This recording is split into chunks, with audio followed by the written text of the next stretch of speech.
स्वागत करते हैं दोस्तों आपका हमारे चैनल के अंदर। दोस्तों जैसा कि आप जानते हैं कि भारत के अंदर दो राइवलरी बहुत ज़्यादा फेमस है। दो पॉलिटिकल पार्टियों का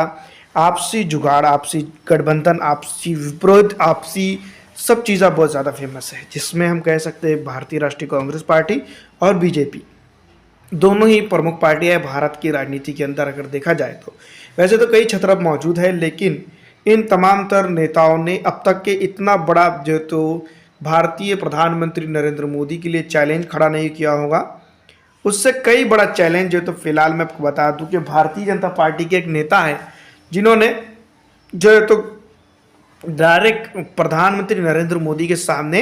इतना बड़ा चैलेंज खड़ा कर दिया है कि अब जो है तो कहीं ना कहीं राहुल गांधी भी उनके सामने फीके पड़ते हुए नजर आ रहे हैं। दोस्तों इस वीडियो के अंदर हम बात करेंगे, तमाम तर चीज़ों के ऊपर उल्लेख करेंगे और बताएंगे कि वो इंसान ने इस तरह से क्यों किया, जब जो है तो भारतीय जनता पार्टी पूरे हिंदुस्तान के अंदर काबिज होते हुए नजर आ रही है। जहां पर एक वक्त में लग रहा था कि छत्तीसगढ़, मध्य प्रदेश, राजस्थान के जो है तो इलाकों में जो है तो भारतीय जनता पार्टी अपना पंजा कसते हुए नजर आ रही है, अपना हाथ बनाते हुए नजर आ रही है। ऐसे हालात में एक ऐसा नेता आता है जिसका नाम है बैसनगौड़ा पाटिल। जी हाँ दोस्तों, ये एक एमएलए है और कर्नाटका के एक एमएलए है बैसनगौड़ा पाटिल, जिन्होंने एक ही झटके में प्रधानमंत्री नरेंद्र मोदी की जो पॉलिसीज है उसको जो है तो कटघरे में खड़े कर दिया है, जिसको हम कह सकते हैं ना खाऊंगा ना खाने दूंगा। इस नेता ने भारतीय राजनीति के अंदर जो है तो प्रधानमंत्री नरेंद्र मोदी के विचारधारा के ऊपर एक तरह से देखा जाए तो विराम लगा दिया और एक ऐसा स्टेटमेंट दे दिया जिसके चलते जो है तो प्रधानमंत्री नरेंद्र मोदी की करप्शन वाली रणनीति को विराम लग गया है। दोस्तों करप्शन मुक्त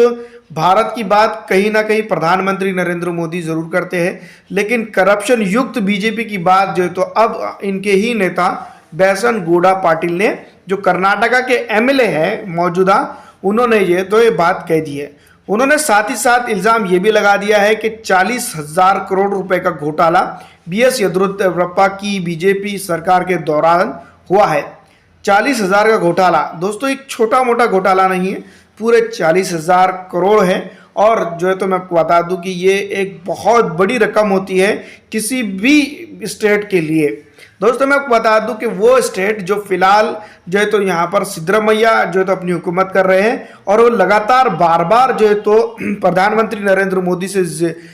आग्रह कर रहे हैं कि उनकी स्टेट के लिए पेमेंट दी जाए, यानी कि कुछ पैसा दी जाए ताकि वो स्टेट आगे चल सके। लेकिन एक वक्त था जब कोरोना काल था, बीएस येदियुरप्पा की जब गवर्नमेंट थी, उस वक्त जो है तो 40,000 करोड़ रुपए का घोटाला हुआ है और कर्नाटका के अंदर विपक्ष में कांग्रेस पार्टी थी। फिलहाल कांग्रेस पार्टी भी सोच रही होंगी कि इतना बड़ा घोटाला, और वो भी सिर्फ और सिर्फ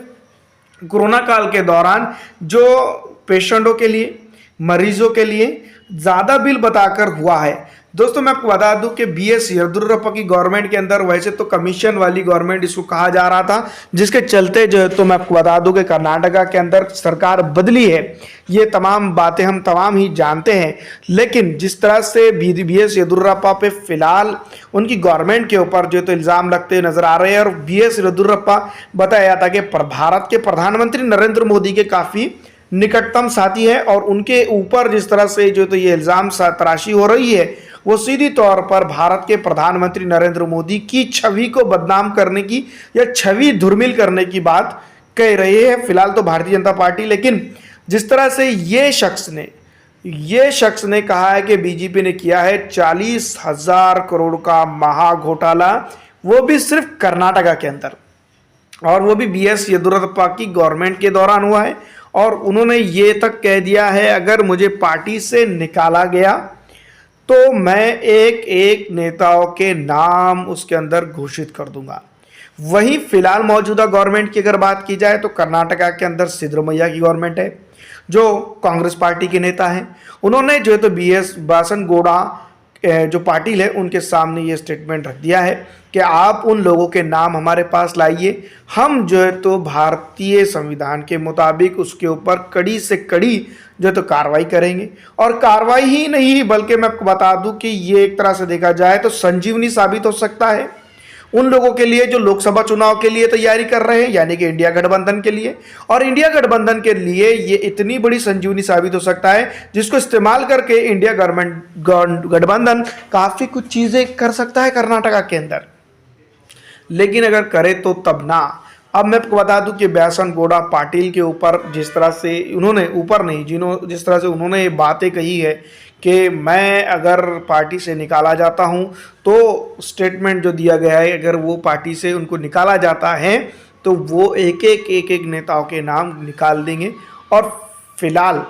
आप जानती है कि BS येदियुरप्पा जो भारतीय जनता पार्टी के प्रमुख नेताओं के काफ़ी करीबी माने जाते हैं, यानी कि प्रधानमंत्री नरेंद्र मोदी के करीबी माने जाते हैं, उनके ऊपर किसी भी तरह का हमला होता है, इसका मतलब ये साफ है कि ये प्रधानमंत्री नरेंद्र मोदी से सीधे तौर पे भिड़ चुके हैं। अब व्यासनगौड़ा पाटिल की बात अगर की जाए तो आने वाले दिनों के अंदर उनके ऊपर क्या एक्शन लेगी भारतीय जनता पार्टी, ये देखा जाएगा। क्योंकि जिस तरह से उन्होंने चैलेंज किया है कि अगर मुझे निकाला जाता है तो मैं जो है तो पूरे नेताओं के नाम घोषित कर दूंगा। दूसरी तरफ अगर हम बात करेंगे, कांग्रेस प्रेशर लेकर आ रही है कर्नाटका के अंदर कि आप उन लोगों के नाम हमें बताइए। सिद्धरामैया का सीधा तरह स्टेटमेंट है, व्यासनगौड़ा पाटिल जो तो उनके नाम हम हमारे दस्तावेज हमको दीजिए, हम उनके ऊपर जो तो कानूनी कार्रवाई करेंगे। अगर जो है तो व्यासनगौड़ा पाटिल की बात में दम है और अगर कभी उसमें सच्चाई है, तो अगर वो इसके ऊपर जो तो कायम रहते हैं और अपने तौर पर ये चीज़ें दे देते हैं, तो ये बात साफ जाहिर होती है कि कहीं ना कहीं प्रधानमंत्री नरेंद्र मोदी के नज़दीकी कहलाए जाने वाले BS येदियुरप्पा के तक ये तार अगर जुड़ जाते हैं, तो यहाँ पर जो प्रधानमंत्री का एक स्टेटमेंट है हमारे मोदी जी का कि ना मैं खाऊंगा ना खाने दूंगा, उनकी छवि को ये शख्स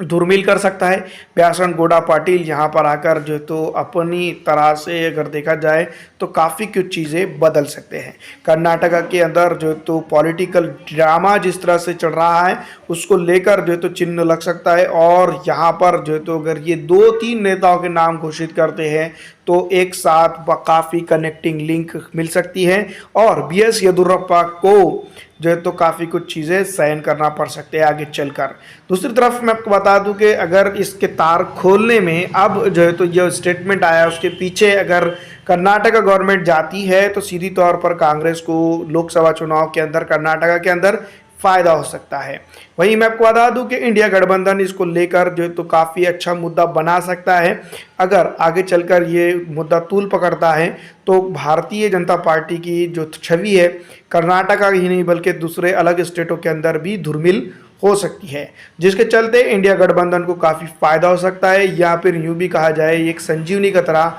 काम कर सकता है। आपको क्या लगता है, मैं कमेंट करके ज़रूर बताइएगा। फिलहाल दोस्तों इस वीडियो में इतना ही। अगर अच्छी लगती है तो इसको लाइक और ज़्यादा से ज़्यादा शेयर कर दीजिएगा।